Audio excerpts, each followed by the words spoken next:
আসসালামু আলাইকুম, যাকে সাউন্ড টাইমের পক্ষ থেকে আপনাদের সবাই স্বাগতম।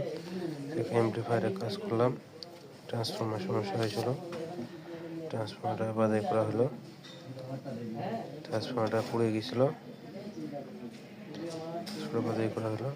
দেখতে পাচ্ছেন এই যে এমপ্লিফায়ারটা এখন ঠিক আছে।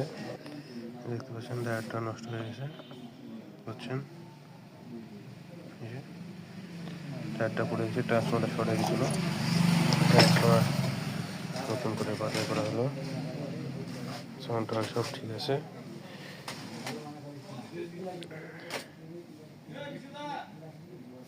এখন সাউন্ড চেক দিছি, সব ওকে আছে। আবার একবার চেক দিব, দেখতে পাচ্ছেন। তো চ্যানেলটা সাবস্ক্রাইব করে সঙ্গে থাকবেন, বেল আইকনটা অল করে দেবেন। ধন্যবাদ সবাইকে, আল্লাহ হাফেজ।